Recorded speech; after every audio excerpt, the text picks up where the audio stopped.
आठवड्याच्या सुरुवातीलाच बिग बॉसच्या घरात नॉमिनेशन टास्कमुळे वातावरण तापलेलं दिसलं. प्रत्येक वेळीप्रमाणे यावेळीही प्रेक्षकांना उत्सुकता होती की कोणते सदस्य घराबाहेर जाण्याच्या उंबरठ्यावर पोहोचणार. पण यावेळी बिग बॉसने खेळात जबरदस्त ट्विस्ट आणला. राखी सावंतच्या एंट्रीनंतर तिला एक स्पेशल पॉवर देण्यात आली आणि याच पॉवरमुळे संपूर्ण घरातील समीकरणं बदलली.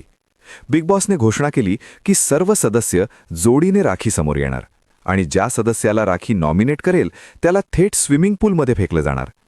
टास्क सुरू होताच सगळ्यांच्या चेहऱ्यावर तणाव स्पष्ट दिसत होता. सर्वात आधी राकेश आणि सागरची जोडी आली. दोघांनी स्वतःला वाचवण्याचा प्रयत्न केला, पण राखीने क्षणाचाही विचार न करता दोघांनाही पाण्यात ढकललं.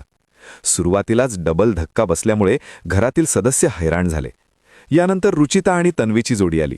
दोघींनी राखीला समजावण्याचा प्रयत्न केला, स्वतःची बाजू मांडली, पण राखीने तिच्या स्टाईलमध्ये सांगितलं, हा गेम आहे, इथे भावना चालत नाहीत, आणि क्षणात दोघीही पाण्यात गेल्या. तिसरी जोडी होती सचिन आणि प्रभूची.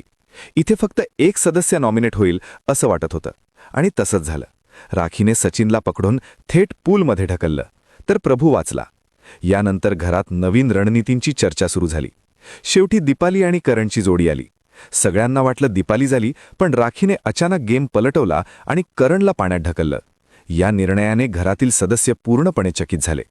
टास्क संपेपर्यंत नॉमिनेटेड सदस्यांची यादी समोर आली. करण, सचिन, राकेश, सागर, तन्वी आणि रुचिता. आता घरातील वातावरण पूर्ण बदललं आहे. मैत्री आणि वैर उघडपणे समोर येणार असून खरा खेळ आता सुरू होणार आहे. पुढे कोण सुरक्षित होणार आणि कोणाचा प्रवास इथेच संपणार हे पाहणं रंजक ठरणार आहे.